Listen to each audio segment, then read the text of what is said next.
So some of them very hidden, no? So, so the only solution that we find is we cannot eradicate that, so we need to adapt, no, to this invasion, as particularly the beekeeping sector. While over years we have seen that it's not a big issue for humans, no. In fact, it's not a species that attacks human very fast, very easily, no. It tends to avoid you, no?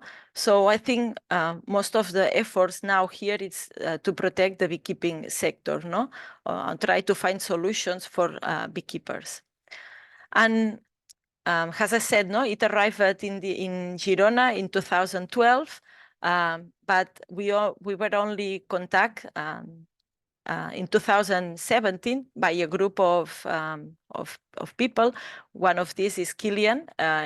He's a beekeeper that has all his apiaries in this area of La Garrocha, with highly suitable conditions for the species, and also a series of managers that were worried about the most efficient way to stop the invasion, and also the effect in understanding the effects of the methods used to control the species, no, in the environment. So since then we have been testing different methods, and I'm now going to present you more or less the evolution, no, that we have done through all this year, just to give you an idea of why we say that this Coldo Velasco is a good method. No, they contact us in 2017 after using trapping, no, hornet trapping, because they realized that it was not effective, no, to protect the apiaries from the pressure of the hornet. In particular, that beekeeper was really concerned and started to be quite stressed by the situation, no. But he first tried all trapping using own created homemade traps, but also other available traps that you could buy. But of course, it was insufficient, no?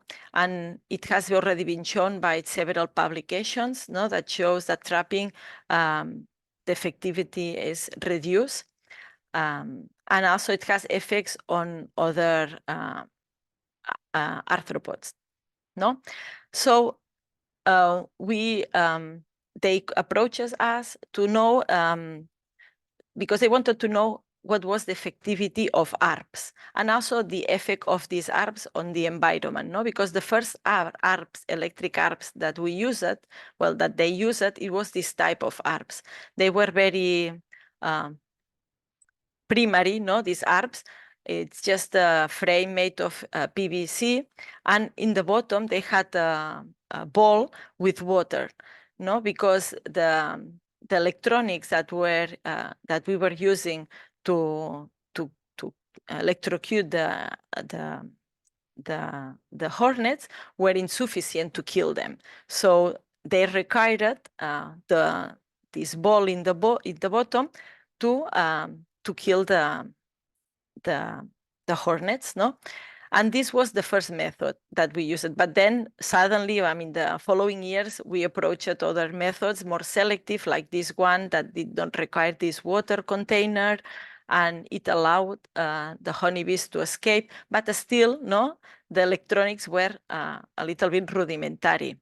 In posterior prototypes, we used more sophisticated, although they were still homemade methods, no? Like you can see here, we used a frame made of metal. The solar panels were much bigger, and we incorporated even these car batteries in the electronic system.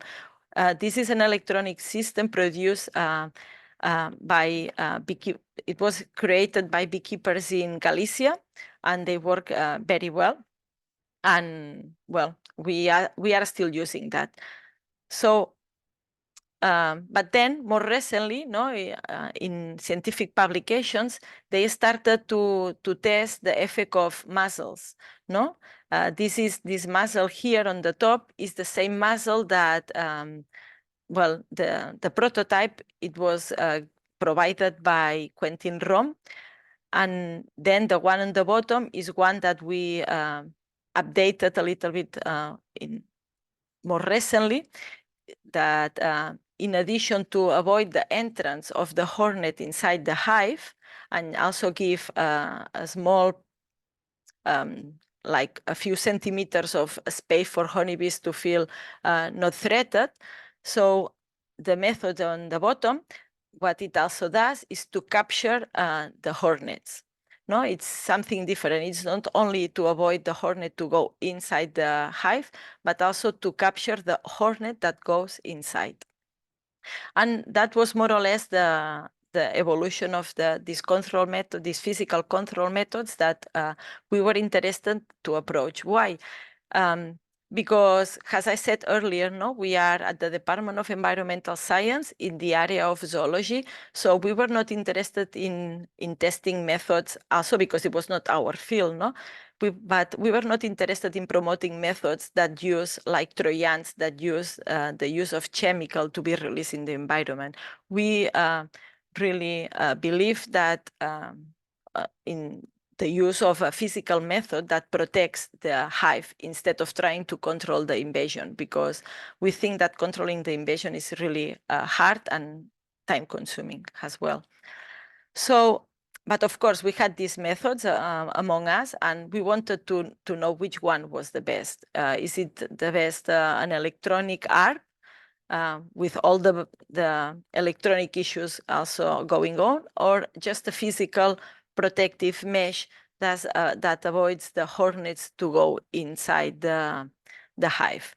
So what we did in 2019 and 2020 is to set an experimental apiary. In fact, we were not beekeepers, well, at least at that moment, because over the years, my colleague, Josep Maria Vaz, he also became a beekeeper, and now he has 2 apiaries, small ones, because it's not his main business. But we were very optimistic when setting this experimental apiary, and you will know why recently. But it was really the best approach to follow, no? Because you are not limited by the production. You can set the experiments that you want in the way that you need, no? While dealing with the apiaries of other people, then you are constrained by the limitations of course, not killing the colonies, no? But anyway, we set this experimental apiary and it was very interesting for us. But what we did in this experimental apiary is we grouped the hive in groups of 3, and in each group, we tested a different method. Here you can see that we tested muzzles. Here we tested these electric ARPs, and other groups were left without any protection, just to see what will happen, no? To the colonies, depending on the physical method to use. We set this experimental apiary in Garrotxa, in this area that I told you that is the most suitable. As you can see in this photograph here, the landscape is very green, even in summer. It's quite green. So it's an excellent place for the hornet, no? And our colonies, the first year, they were new colonies. We bought all of them. They were at the same level, more or less, all of them. They had the same number of honeybees and also the same amount of brood. And it was medium because they were just early colonies, no? And well, they were in good conditions to be tested. But that year, the problem is without understanding why, the pressure of the Asian hornet was really low, but not only in that apiary, also in the surrounding apiaries. And it's something that we cannot explain why did it happen, no? So we had to repeat the experiment the next year, no? And we decided, okay, we don't want to have a low pressure of hornets, so just at the end of September, when we saw that the levels of the hornet were not very high, we moved that to in a close location, not very far, but where the pressure of the hornet was extremely high, but something unbelievable. I mean, it was, I mean, there was probably, we don't know how many nests there were around because it's a very, in an area with a lot of mountains, so we could not detect the nest, but it was something incredible, no? So as you can imagine, most of the colonies collapsed, even though some of them had protections. What we could see is that the colonies without protection collapsed earlier than the ones with electric arcs. The ones protected with mussels did not perform well. But can we say that the methods did not work? No, we cannot say that. Why? Because at that moment, we were not paying attention to the levels of Varroa. And at that moment, in this experimental apiary, we were testing a few methods of controlling the Varroa, but without testing it. I don't know why we did that. It was now, over the years, we realized that it was so silly. But what we realized at that moment, when from the 36 colonies, I think that 33 collapsed, but completely died. And it was because the Varroa levels were so high. But of course, we still had the doubt if the control methods worked or not. So what we decided, at least the experiment did not work. We could not test if the physical methods were working or not. But what we realized is that high levels of Varroa together with high levels of the Asian hornet, it's the perfect storm, no? And you need to disentangle the effect of Varroa and hornets to make sure, at least to understand if a method is working or not. So what we did in the following 2 years is we decided to overprotect 6 apiaries and overprotect them with electric arcs and muzzles, the 2 physical control methods at the same time. And we did that 3 years in 3 apiaries and 3 years in 3 other apiaries. These apiaries were from beekeepers that provided these apiaries. And in exchange, if a colony collapsed, we replaced them. So that was the exchange that we did with these beekeepers to allow us to use the apiaries. As you can see, some apiaries were in good condition with a lot of workers and a lot of brood, while others, they were a little bit more limited, no? So, well, the number of hornets was also very variable between apiaries. I mean, it's very hard and it's very difficult to set the perfect conditions for an experiment because you don't know why. Sometimes the pressure is high, others is low.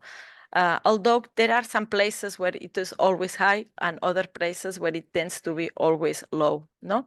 So what we said is, okay, our hypothesis was, okay, if the levels of hornet are high, no, the colonies will not perform very well. But if we protect them, or at least we overprotect them with electric arcs and muzzles at the same time, of course, they will go well if the Varroa levels are okay. But this is, of course, it's false, no? Because as we know, Varroa levels are not always low, no? And we tested this time the Varroa levels, and as you can see, some apiaries were had very high numbers of Varroa, no? And the colonies, they did not perform really well. So that's the reality, no?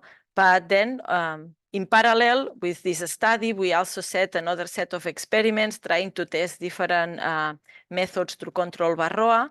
I'm not going to present the results here because this is a work that my colleague, he was the one dealing with that mainly. But of course, it's very important to take that into account when assessing the effect of hornets in your apiaries, no?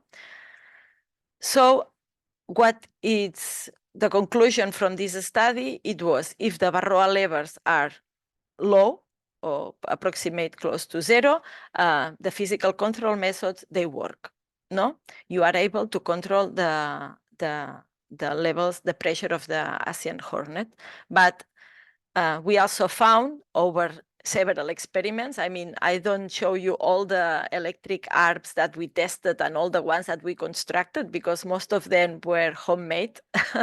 But what I can say is that it's good to have a good electronics and also to ensure that the system works from most of the daily hours. Because if it doesn't work, then it's very easy to have problems with the levels of well, because I mean it's difficult not to control that to ensure that the system works properly throughout the day and throughout the week. And also what we realized with mussels is that it's very important to have these adaptations to capture hornets. No, it's not enough to prevent the hornets to not enter the hive, but it's important to allow them to it's important to capture them, to reduce the pressure, the number of hornets in front of your apiaries.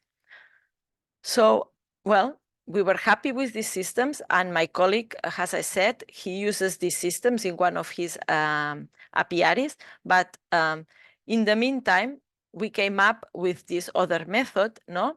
Coldo Velasco, he's this person here from the Basque Country, and he posted in YouTube a video showing this trap that he created. That was in 2019. And my colleague, that is very curious, he said, okay, I will recreate the same trap in one of my apiaries. So we said, okay, let's try this control method. No, let's see how it works. But we made some adaptations, as I will show you here. This method, what it does is, first, you have to have all your hive aligned, one close to the other. With we normally don't have beekeepers don't have the apiaries in the hive in that distribution. No, they are more separated. But to maximize the use of this trap, it's better to have all the hive closer. In this way, you will also need less material to create the trap. No, okay, you put your hive more or less at the same, very close, aligned, and with the entrances more or less at the same height from the soil. Then you have this horizontal tube that covers all the entrances, no? And in the extremes of this horizontal tube, you have these columns that you can see here or here in this draw, no? That it's where the hornets, when they try to escape, they go to the extremes and they get trapped to these columns. And the only way to escape is going up. They go up through here, through this tube, and they get captured in these parts here, and they accumulate here in these areas. And you have to go there from time to time, open that, remove the ones that are dead, and kill the ones that are alive. And that's the Coldo Velasco system. Then I will explain you a little bit more the material, but maybe here, just to give you a better idea, this black line is the entrances of the hive. And here, this white square is the entrances to the tube. These entrances are made here just in front. And as you can see, we just made a few entrances, and the entrances for the hornets to go in the tube. No, they try to access the hive through these entrances, and once they get trapped inside, they might try to hunt a honeybee, and sometimes they succeed. But once they have the honeybee, or once they try to leave the tube, they just fly up, and they cannot, I don't know, they don't go back through the entrances. They just fly up and then go to the extremes, and they get captured to the top. I mean, when my colleague was explaining me this system, I couldn't imagine that, but it really works. if you never come around Girona, I can show you one of these systems because it really works. So, but the only different things that we did, in comparison to Coldo is first, Coldo, this horizontal tube, it was made of metal mesh of 6 millimeters square. We changed that from 6 millimeters to 8 millimeters because in previous tests with different mesh, we realized that the 6 millimeters mesh was not good for the entrance of the pollen. And there were pollen that was trapped in this mesh. So we preferred to change to the 6 millimeters mesh because even though some hornets can escape, they don't do that. And the second change that we made is Coldo had this horizontal tube just attached to the entrances of the hive. But as you can see in this photo, we leave some space, like 8 centimeters, more or less. In this way, the honeybees do not need to go through the horizontal tube. They can just escape. They can just leave and enter the hive by just avoiding the horizontal tube. And that facilitates the entrances and departures of the honeybees. As I said, first, it was my colleague who tested that in one of his apiaries, and he compared the results of the captures in one of his apiaries and another apiary that he had 1 kilometer away from this apiary with the Coldo Velasco trap. And the other apiary was protected with muzzles and electric arcs, the two together. And what you can see here in this graph is the total number of captured hornets. As you can see, the total number of hornets captured in the Coldo Velasco trap, it was much higher than the ones in the muzzles and the arps. No, the Coldo Velasco trap 6 times higher number of hornets than the muzzles, and 3 times higher than the electric arps. And the two apiaries are only 1 kilometer away, one from the other. The conditions are very similar. But the only thing is, this is not in La Garrocha. This is in a Mediterranean area close to the beach. The conditions are very dry in this area, but still the Asian hornet is performing well. So, well, it seems that the system works to capture a lot of hornets, no? In the previous years, we also, first we did a test in one apiary in La Garrocha, in an apiary of this colleague, this beekeeper colleague. Yeah, and in that particular apiary, it was an apiary that year after year, the pressure of the Asian hornet was very high. In fact, he was desperate with this apiary because the levels were so high that at some point he does not move his apiaries. His apiaries are permanent in a location. So, and this location was, it was very good. The production was very high, but it also had a high number of Asian hornets. So he was really desperate and trying to, has a potential solution. He said, okay, I will try the Coldo Velasco. And he tried the Coldo Velasco. And as you can see, compared to these two other apiaries, well, this is the same apiary, but in two different years. As you can see in La Garrocha, is the number of captures was much higher. But as you can see, the pattern, it's more or less the same. Always there is high levels of hornets, more or less in October, especially October, no?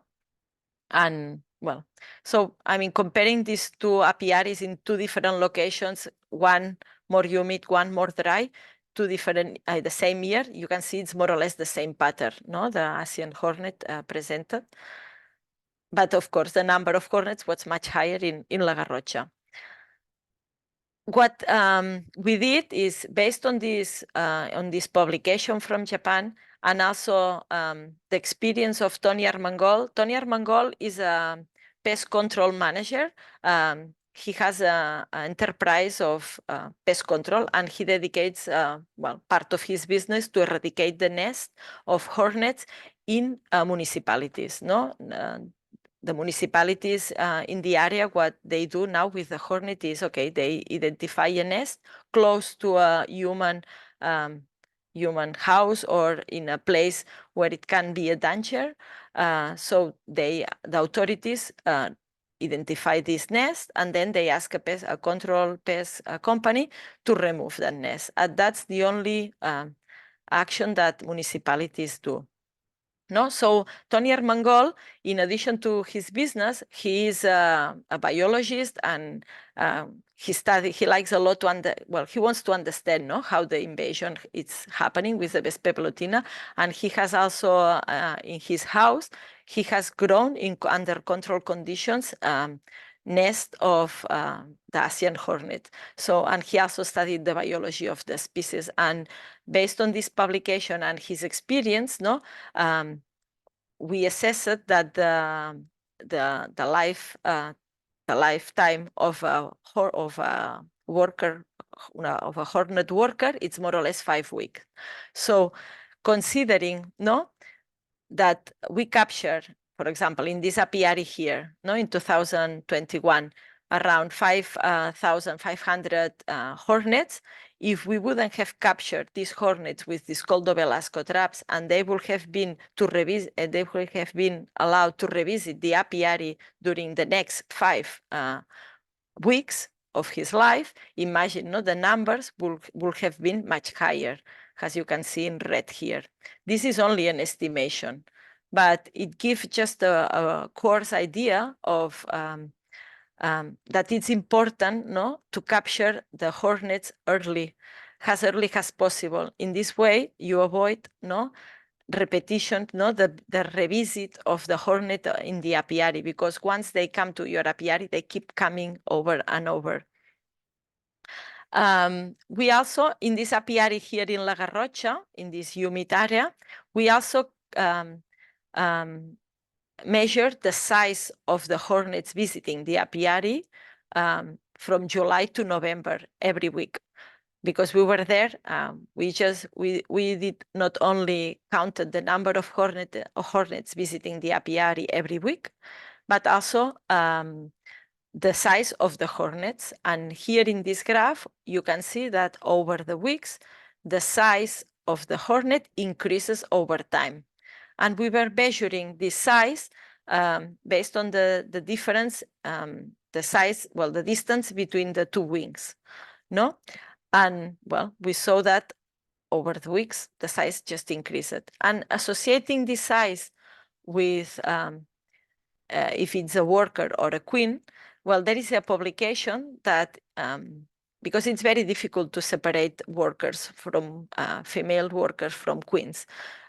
So we just used this size threshold of 4 millimeters, 4.5 millimeters, that was found in this publication here, to more or less estimate, no, when were most of the queens, the new queens produced. And what we found is more or less in September, the first queens, or the first females, the big females, started to appear, no? And so we can see, no, that in the beginning of the season, 100% of the captures were workers, while in end of October and November, a higher percentage of the captures were queens, but still this percentage was much lower than the number of workers, of course.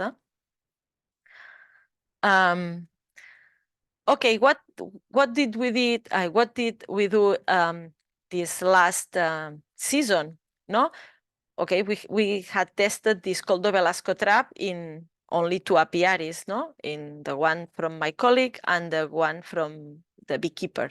But we said, okay, we want to test if it works in other conditions, no, and also in other apiaries. So what we did is we installed a Coldo Velasco trap in 12 apiaries.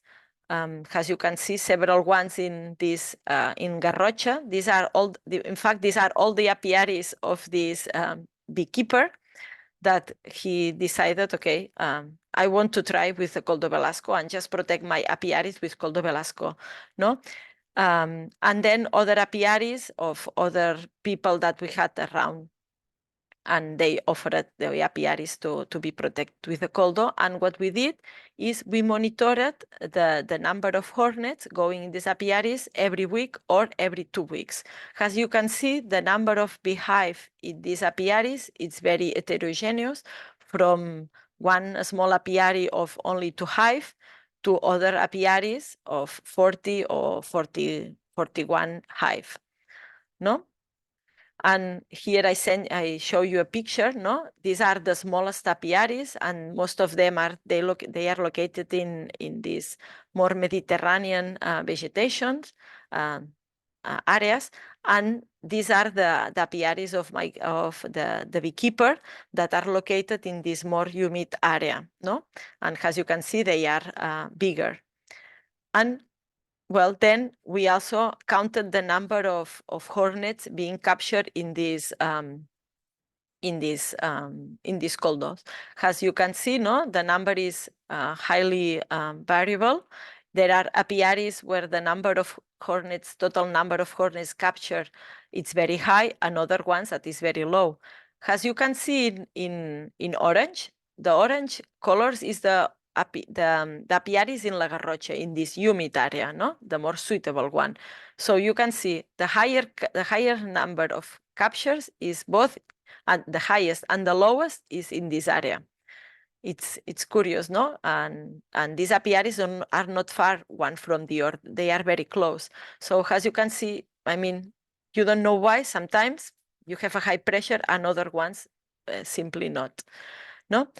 When you divide the number of captures by the number of hive that you have in your apiary, what you can see is the pressure is more or less homogeneous, but there is one apiary that is very extremely high. You know why?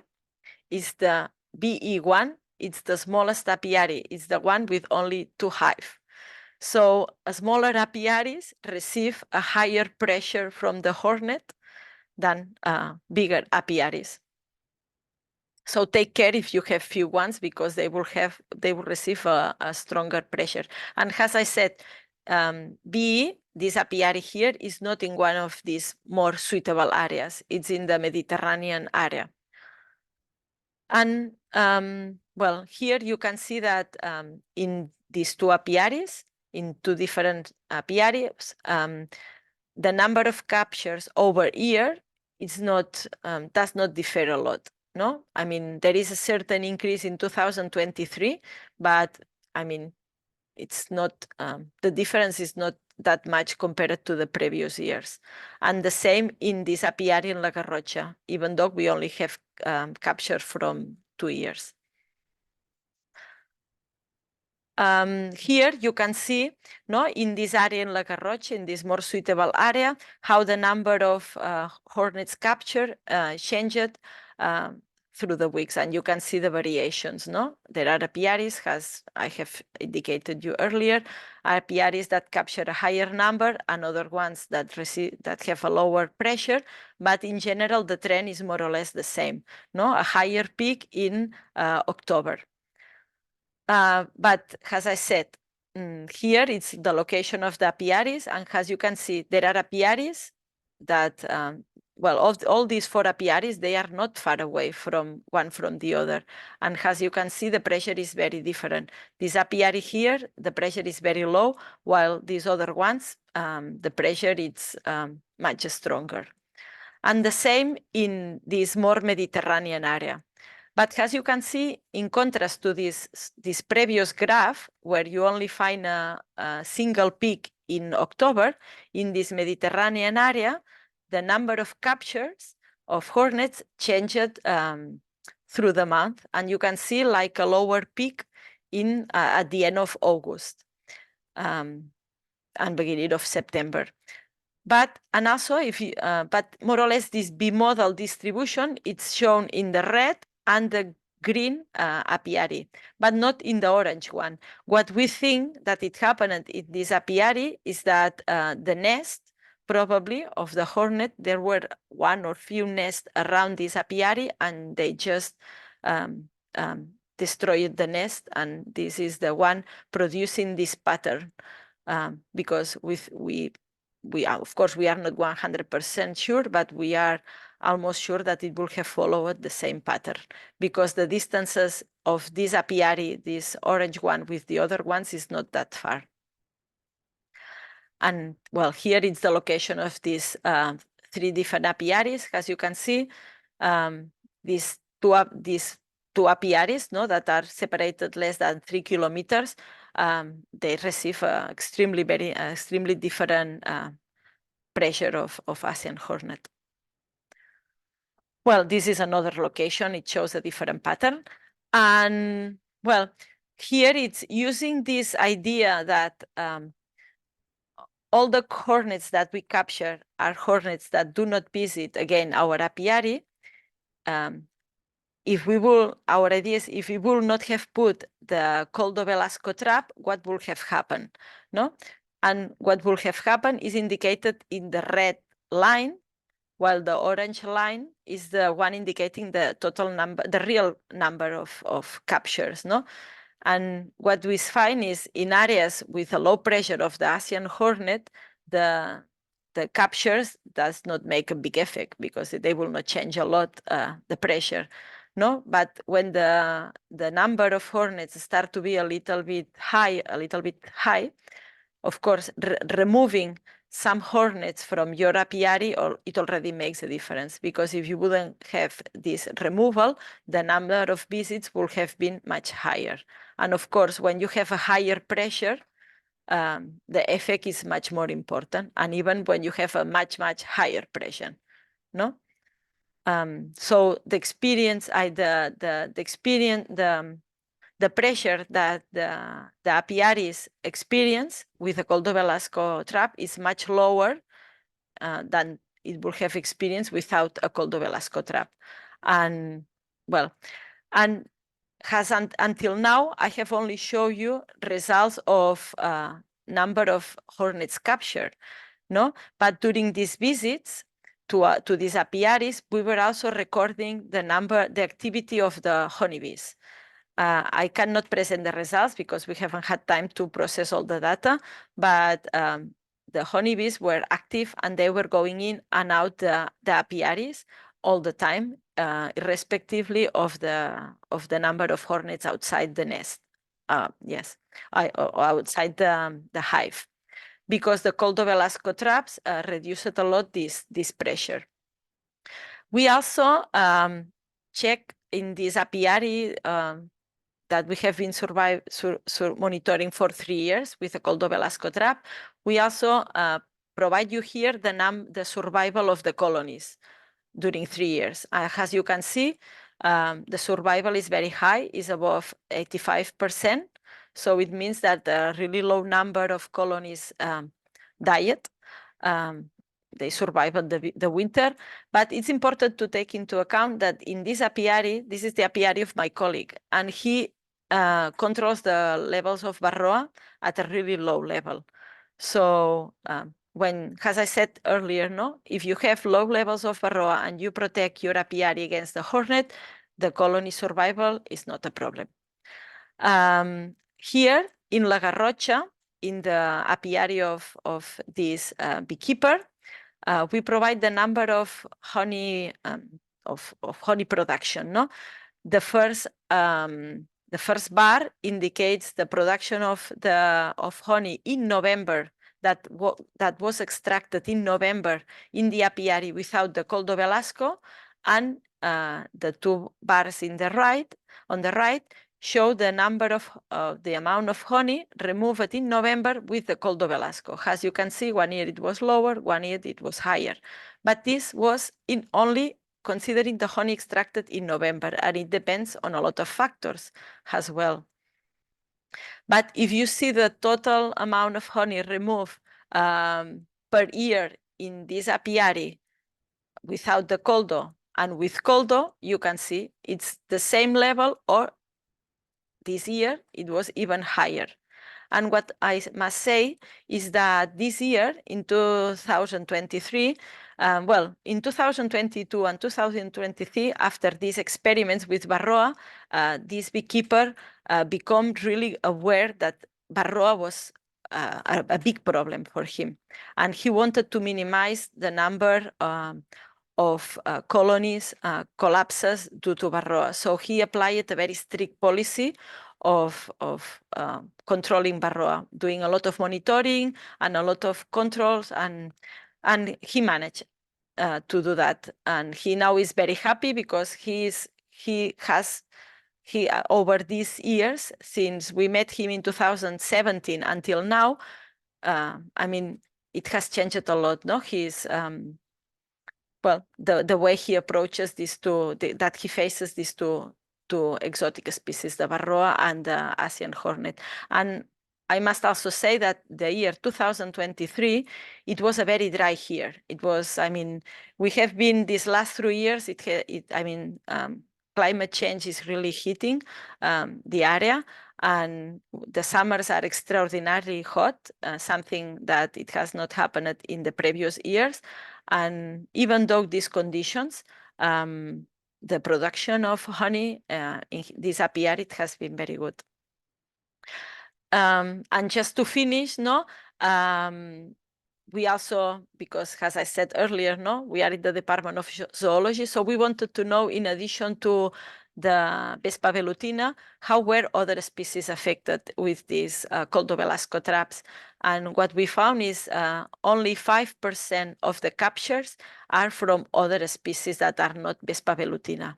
The most affected one is the European hornet, that it represents 2.5% of the captures.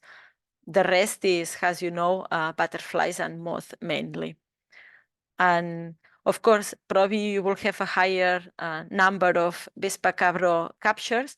Vespa cabro is mainly located in the north, in this area of La Garrocha. So it's Coldo Velasco is not a problem when we are in more Mediterranean and drier areas, because the species is not present there. And well, just as a curiosity, no, through the Coldo Velasco captures, we were also able to track the presence of Vespa carabro in these apiaries, no, and well, the curves are very similar, but the numbers are very different. The axis on the left indicates the number of captures of the Asian hornet, the red line, while the axis on the right indicates the number of captures of Vespa cabro in orange. So even though they behave similarly, no, with peaks, although the peaks are in different periods, the numbers of captures are much lower in the case of Vespa cabro. And in this year and in the next one, in the following one, we found that that Vespa cabro normally it appears earlier than Vespa velutina. And well, here it's just an estimate of the cost of constructing a Coldo Velasco trap in an apiary with composed of 40 hives, separated each hive 25 centimeters apart. We keep them closer just to avoid having to buy more material, no? And well, here is the price. I cannot see now. Sorry, I think it's 182 euros with the transport included. So it's quite well, it's an investment, no? But over time, it's a good investment because it not only lasts 1 year, it lasts several years.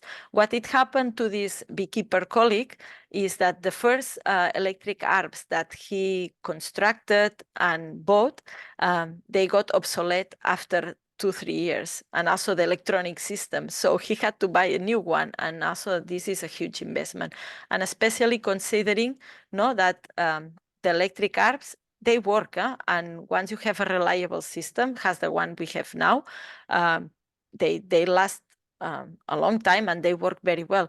But there is always problems, no? There is a bird hitting your electric arms, and just making all the line not that stop work. And so you need to keep going there and maintaining there. With the Coldo Velasco, you also need to go there to remove the hornets, but it's a more robust and there is no electricity that complicates your life.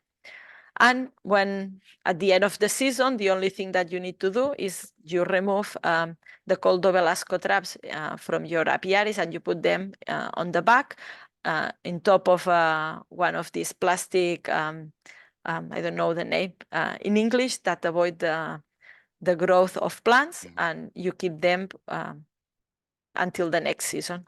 It's true that it's a very rudimentary system. Probably there are other ways to improve that and make it easier and more manageable, but this is another chapter that maybe in the next years someone can develop, or but for the moment we just wanted to test this method and see if it worked. And as I said, we still think that other physical methods like electric arcs and muzzle, they work, especially when they are capturing and reducing the pressure. But the Coldo Velasco trap, it's much easier, and it keeps your, I don't know, it doesn't, you don't need to be that so much present, no? And well, as I said, no, it allows the maintenance of the activity in the hive. The colony survival is not affected,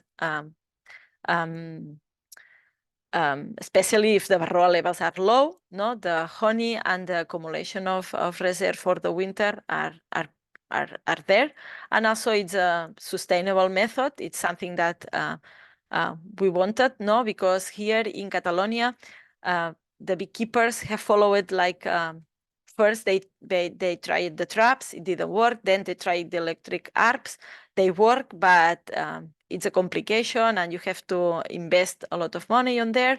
And then they moved to the Trojans.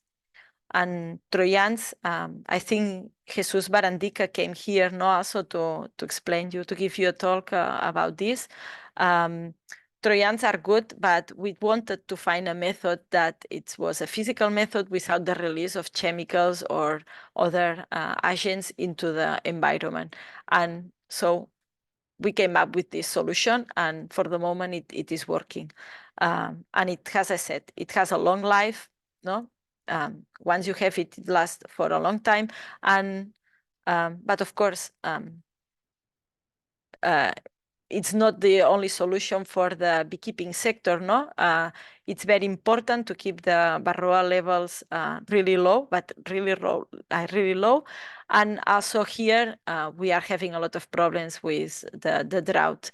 There are not enough flowers because, I mean, we have, this is a big, I think that's the challenge of in the next year of the beekeeping sector here. And well, this is more or less what I already said, so I'm not going to repeat that, but I think that this is a good method and easy to be applied.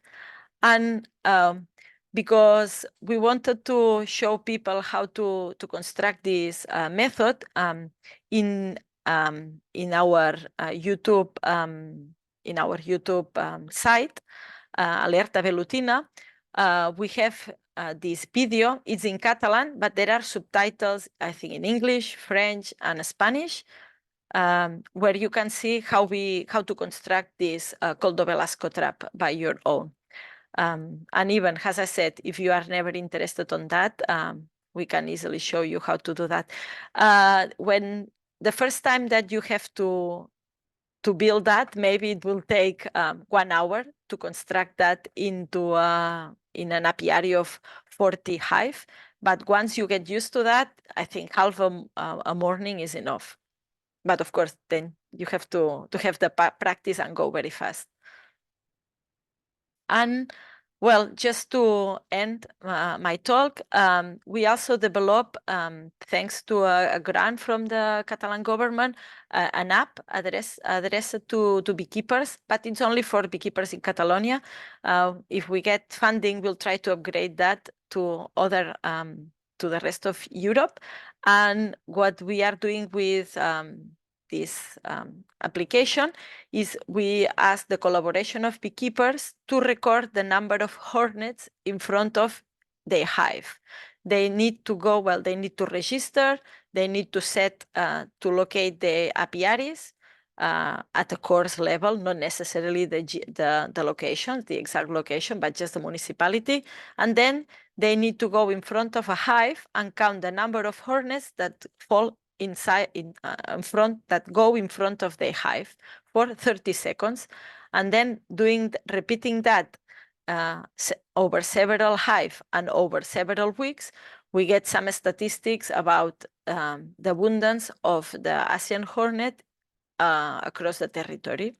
And you can find our the instructions of this app and, well, several things in our YouTube site and our social channels. It's in Catalan because it's mainly addressed to the beekeepers in Catalonia. And here is the participation. It's not very high, but it's the first year. And then we obtain these maps showing the abundance of the species across municipalities, no? In the region. And also from this data, we can assess more or less the abundance of the species over time, and also over time in different regions. And that's what we are mainly interested. We know more or less the patterns of the species. No, we know that the high abundance is in September, October, and November. But we also want to capture these differences between regions, no? And as you can see here, the patterns are very different. Of course, we need to clean that a little bit, no? But once we compare the captures in La Garrocha using the Coldo Velasco, I mean real captures of the hornet, with the results using the app in the same area and in the same apiaries, we find really similar patterns. No, still we need to mix. We need to combine these two informations. But preliminary test, it shows that it really reflects the captures of the real captures of hornets. No, so it means that just in front of your hive, waiting for 30 seconds and counting the number of hornets is a good estimate of the pressure that you have in your in the relative pressure that you have in your apiaries. And then, of course, thanks to this data, you can see the difference over time. And that's just to give you a brief overview of how this app is working.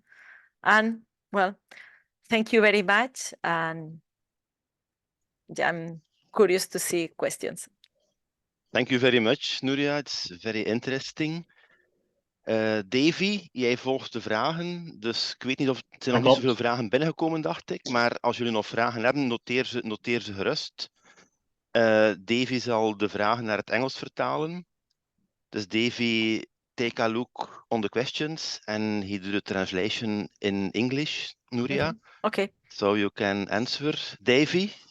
Yeah, thank you. So what I'll do first is I'll read the question in Dutch so that the audience knows which question I'm referring to. And then I will translate it in English, and then Nuria, you can answer in English. I'll translate back to Dutch so it's clear for everybody, right? Okay. So the first question that came in, de eerste vraag, Dutch first, right? So de eerste vraag die binnenkwam is: worden er vele andere dieren gevangen met de harpen naast de hoornaars? So Nuria, the first question was: are there other insects being captured by the electric harps outside of the Asian hornets, right? Yes, yeah, there are other, but it's more or less similar to what we found with the, I didn't present the results. We had a paper on that. In fact, we started, we were invited to first study the ARPs just to assess that. But then, of course, we started to assess that, and we realized that the number of captures was really low. Most of the captures were honeybees. the most affected, because sometimes it depends on how the electric harp is constructed.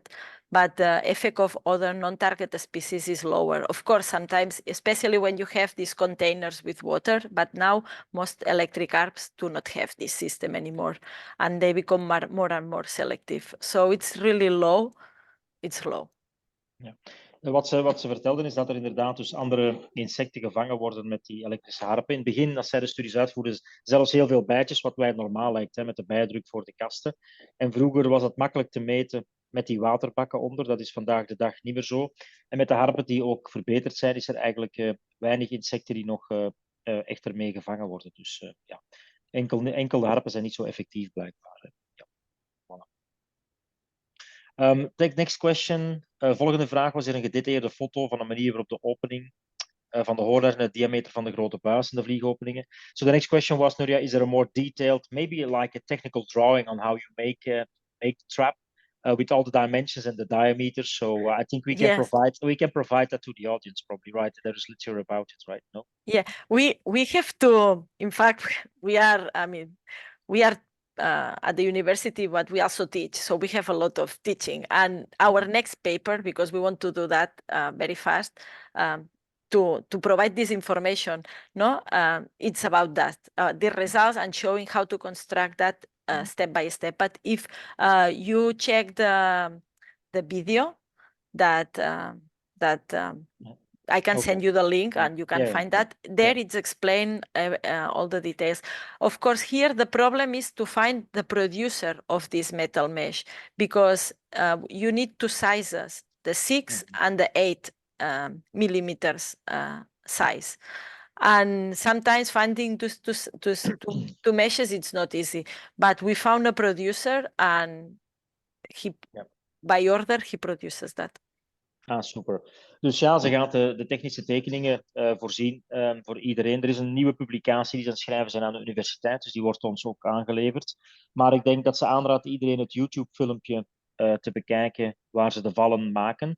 Het enige nadeel, zegt ze, of waar zij een beetje problemen hebben mee gehad, maar een goede leverancier gevonden hebben, is eigenlijk een maaswijte te vinden van die galvaniseerde draad van 6 tot 8 millimeter. Hè. Dat was niet zo eenvoudig blijkbaar. Maar ik denk als wij met gebundelde krachten een aantal producenten gaan contacteren in Vlaanderen, moeten wij zeker iemand vinden die bedrading 6 tot 8 millimeter voor ons kan maken. Want het lijkt mij inderdaad opportun dat dat vrij exact is, die 6 tot 8 millimeter. Ja. And another thing that I just was, it's very easy because these meshes, the width is 1 meter, and this is the one that we use to roll and create this tube. So there is not a lot of cut. Ja. Ze zegt ook dat er zijn stukken voorradig van 1 meter die je dan oprolt. Dan heb je eigenlijk geen afval en je moet bijna niks knippen. Je kan die gewoon een mooie cirkel van vormen. En dan is er heel weinig verlies van de zaak. Voilà. Volgende vraag was: is er iets meer sustainable te maken? Dan denken we aan eigenlijk iets meer milieuvriendelijk, omdat we met eigenlijk metalen draden werken. En er was een voorzet gegeven van Tim die zegt van ja, kan het in willig of in bamboe? So the next question was: it is metal, it is galvanized metal. Can we make something more sustainable, more ecological friendly, like willow or bamboo? The question is, can you guarantee the mesh width, right? So I think that's the question. Yeah, for the moment, I mean, we just try it. It's the 3rd year that we are trying that. And the first year it was my colleague who said, okay, I want to try that. No? So now, of course, I think the next step will be to ask, for example, someone, creative mind, someone that to design how to do that. And also if it's possible to modulate, because it's true that creating that is, well, I mean, you have to have your apiary all the time there. But I mean, first, it's the same with electric harps. When we started, we were constructing that. Now you can buy them. So it's just a question of industrializing the process, no, and finding other. But the good thing is that it lasts a long time. Huh? That's. Ja, het voordeel is dat zegt ze, kijk, het project is nog maar net begonnen. Hè. We gaan ook kijken dat er leveranciers zijn die dat eigenlijk in een meer ecologische manier kunnen gaan verwerken en aanbieden. Hetzelfde zoals met de harpen, hè. Die worden nu in massaproductie gemaakt en zijn voordeliger en meer ecologisch. Ecologisch denk ik niet meer anders beschikbaar. Ik denk dat deze techniek misschien wel anders kan bekeken worden. Maar het project staat in zijn vroeg stadium. Hè. Vanaf dat men dat gaat industrialiseren, gaan er ook andere producten op de markt komen en mogelijk moeten we daar afwijken van die draden, dat weet ik niet. Maar ze zegt ook dat die draden zeer lang meegaan, dus eigenlijk is het een investering die eigenlijk wel op lange termijn milieuvriendelijk is. En ik vermoed ook dat die draden kunnen gerecycleerd worden, dus ik zie daar eigenlijk niet zo'n groot probleem, buiten het esthetische natuurlijk aan de kasten. Volgende vraag was, wordt er nog een bouwinstructie rondgestuurd? Ik denk dat we die behandeld hebben. De andere vraag was, is het effectief om de combo te combineren, physical en trapping? Dus zonder de schoorsteen. The other question was from Tim. He says, it's effective of the coldo to combine it with physical protection and trapping, and would it also work without the trapping? In other words, have you tried without the chimneys, right? No. No, if you don't trap, I mean the hornets will come. Will come back here. Nee, het antwoord daarop is duidelijk nee. Hè. Dus als je die schouwen niet gebruikt of die tunnels, die funneltunnels waar de hoornaars in vliegen, dan vangt je ze niet en komen ze telkens terug. Hè. Another question was, wat met vogels? What about birds? Are you capturing birds in these traps? Sorry. Not yet. I hope not. But in the electric arcs, we capture some birds, really few. But from time to time, there are birds hitting the electric arcs, and when you had the water container, they were there. Sometimes that. Dus met deze val niet, hè. Met de harpen wel. Hè. Af en toe vliegt daar een vogel in en dan valt die in dat bakje met water en dan zullen ze verdrinken of ze geëlectrocuteerd zijn. Dus met de harpen wel. Met deze val hebben ze het nog niet waargenomen. Volgende vraag was, is 8 mm is geen standaard afmeting van het gaas, 6 en 9 wel. Enige idee dat makkelijk te vinden is. So the question here is, apparently in the standard meshes that are available in the DIY stores across Belgium, you have the 6 and 9 mm, you don't have the 8 mm, right? So is it that critical, right? I don't know 9. We know that 8, the hornet, it's difficult for the hornet to go out. They can go out. If it's the only way to escape, they go out through this. But if not, so I don't know. I cannot say anything because 9 we haven't tested it. I mean, it's something that it can be tested. It can be tested. No, you can construct a small coldo for 1 or 2 apiaries and see how it works. I mean, we haven't had enough time, and we just try it 8 because we know that in the 8 it goes in and out. 9, I think I will tend to say no because the hornet it tries to fly. No, it's the way that it behaves and the way that it flies. Ze hebben het nog niet getest, dus die 9 mm. Ze vermoedt dat niet werkt, omdat het 1 mm te groot is. De 8 mm gaan ze makkelijk ook in en uit, maar het is moeilijker in en uit, maar ze kunnen erdoor. En daarom blijven ze erin en vliegen ze in die schoorstenen. Met de 9 mm is er mogelijk een effect dat ze er makkelijker uit kunnen en heeft het minder effect als een val. Hè. Dus dat was het antwoord. But I think it will work. I have the intuition, but I haven't tested, so I cannot say.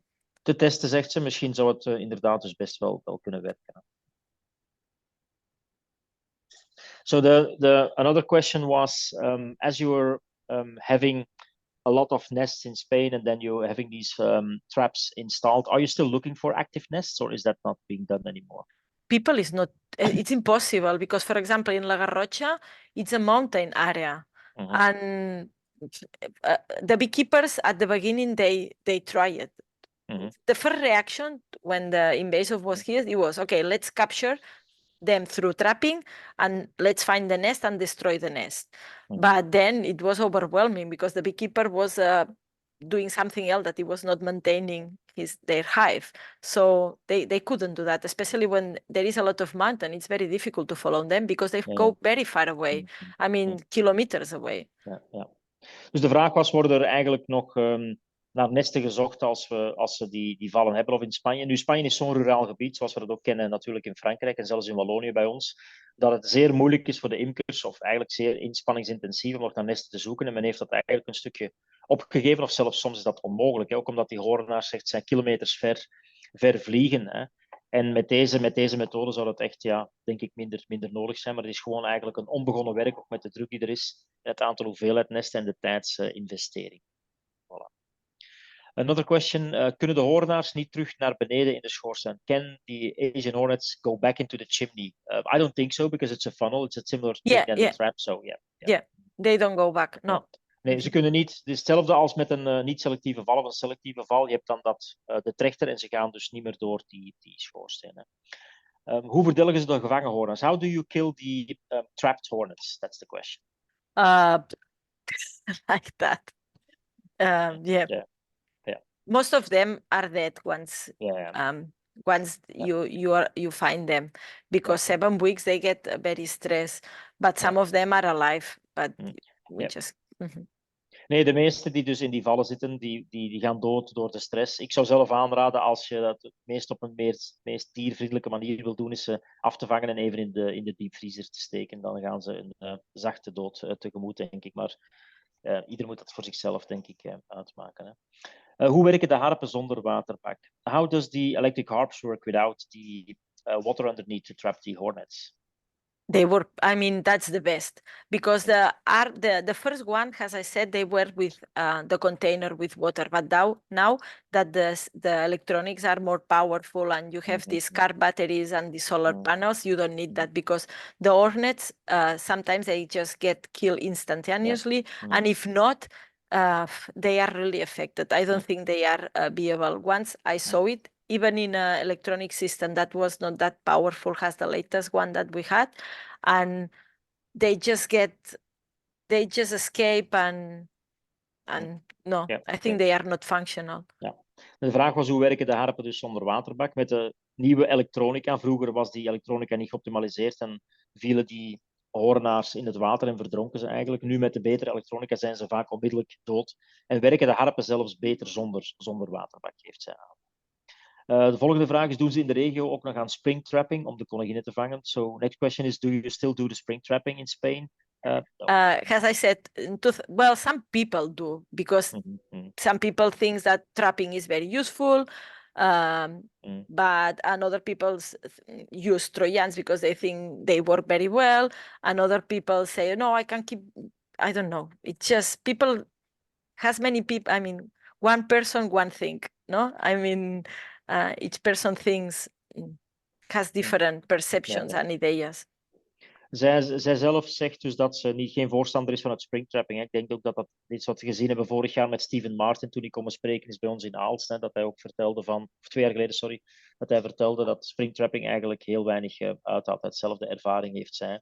Sommige mensen doen het nog, anderen niet. Ja, sorry. But no, the beekeeper, our colleague beekeeper, he stopped using trapping when he's in 2017, just right at the beginning, because it was it's too much effort. You have to keep maintaining the bait in good conditions, removing. Ja, ze zijn daarmee gestopt, zelfs al in 2017. Heeft ze aan. Dan een laatste vraag is, weten we dat de honingbuizerd, dat is een vraag van Tim in Catalonië.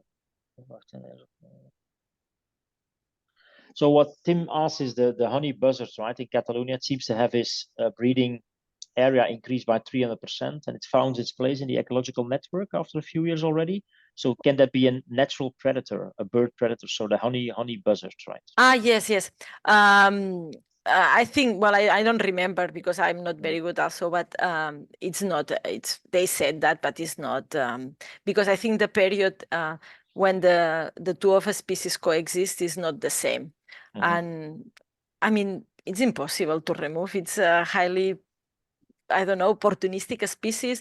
And the problem of the Asian hornet is that it found beehive are so easy for the hornet just to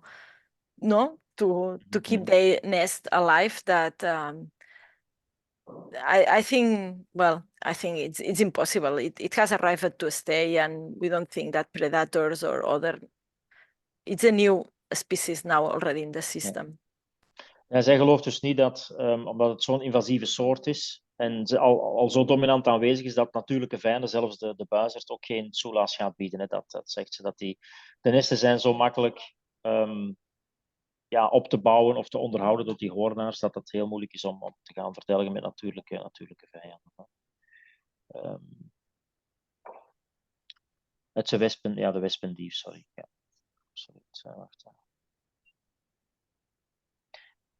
Ja, gaan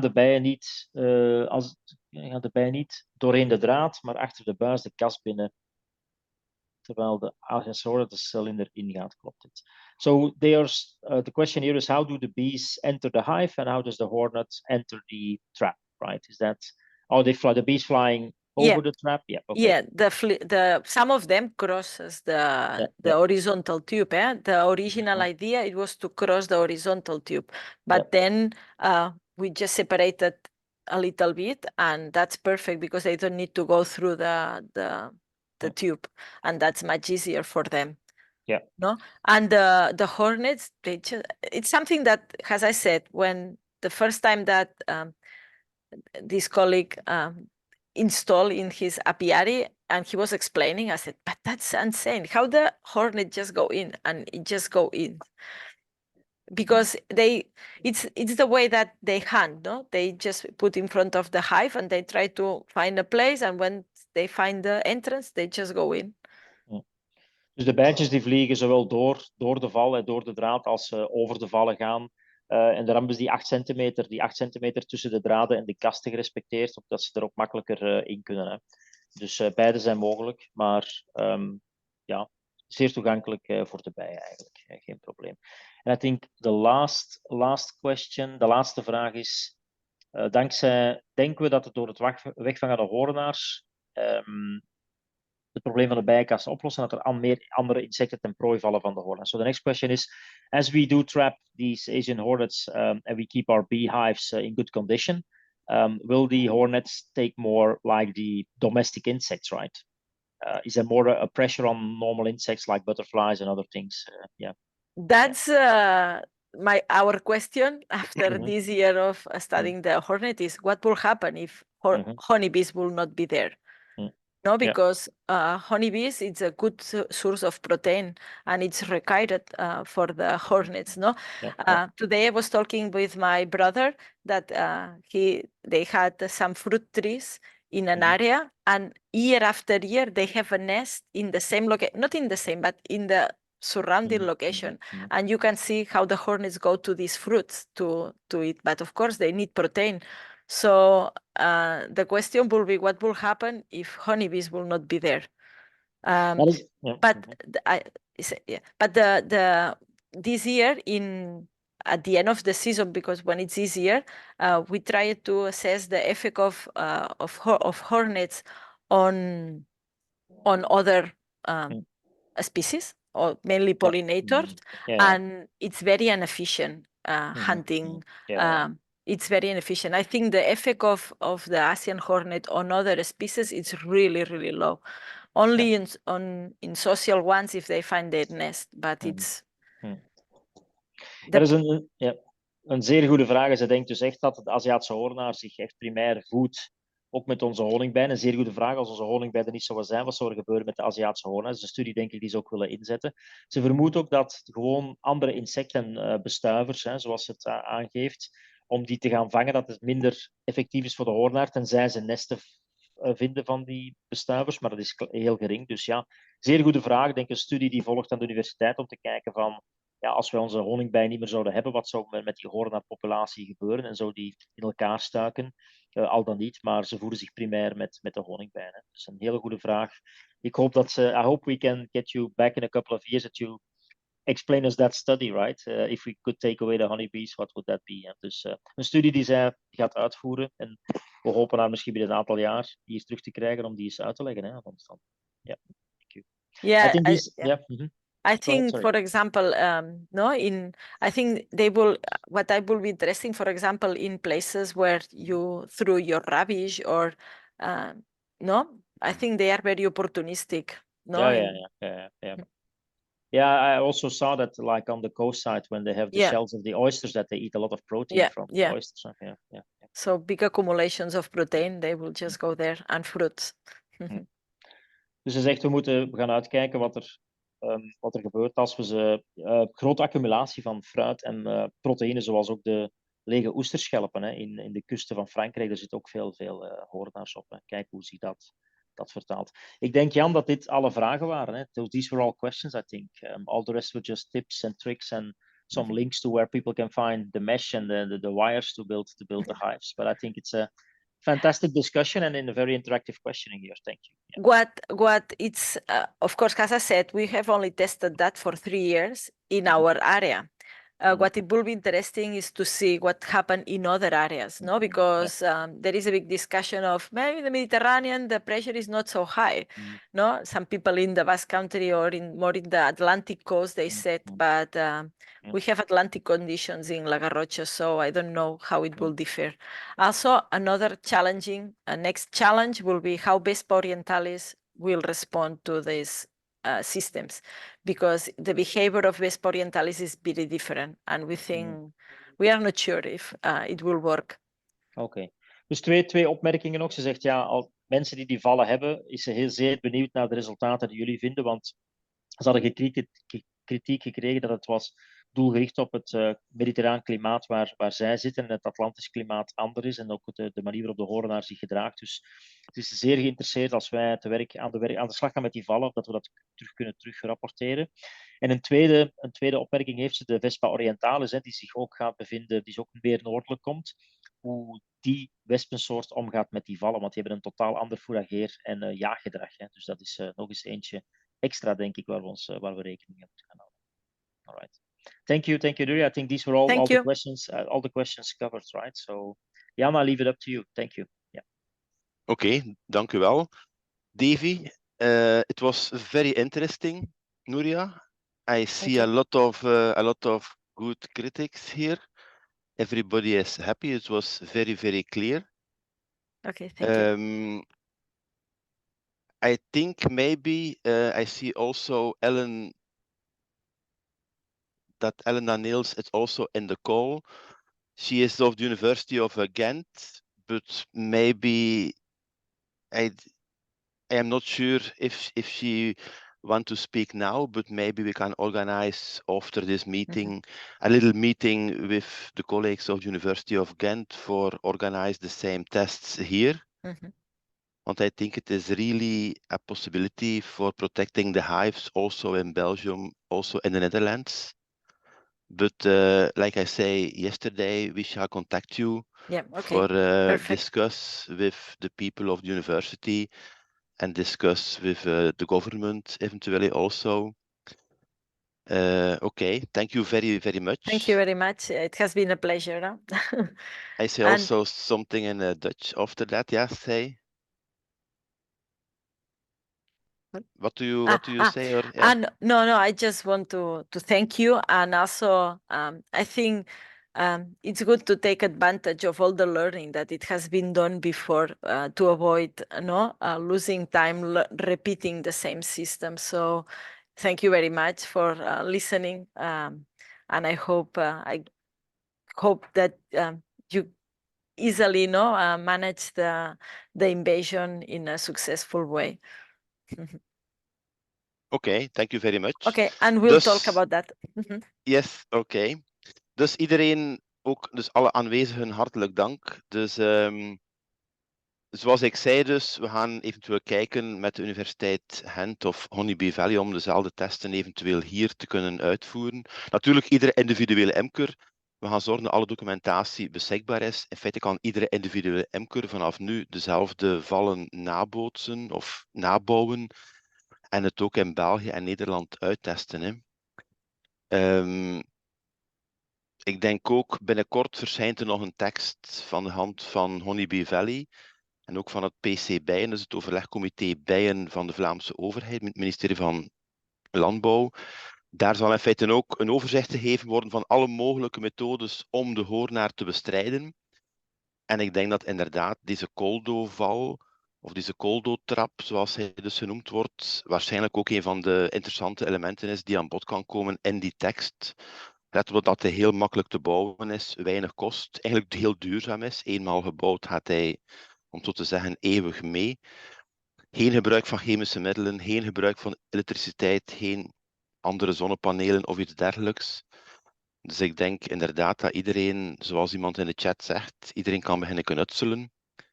En we zullen zorgen dat effectief alle documentatie verspreid wordt qua technische zaken van 6 of 8 millimeter, hoe de schoorsteen bouwen, hoe de val bouwen. Dus alles komt er nog aan. Maar zoals jullie zien in de linken, jullie kunnen zelf al kijken op internet, jullie kunnen zelf al de filmpjes bekijken in feite. En misschien, wie weet, staat binnenkort Hans Vlaanderen, Hans België, Hans Nederland vol met dergelijke constructies. En ja, kunnen we zo de hoornaarplaag toch een beetje onder controle houden voor onze bijen ook. Hè. Oké, dan gaan we hier afsluiten. Ik zal nog even de professor bedanken en dan ja, horen we jullie. Dus nog even ook misschien reclame maken voor onze 4e uiteenzetting. Dat is volgende week zaterdag. Die begint ook om 7 uur, dus zoals de 3 andere. En dan gaan we eigenlijk de collega's van het INBO en van het ANB, dus het agentschap Natuur en Bos, aan het woord laten om heel wat cijfergegevens mee te delen over de toestand in Vlaanderen.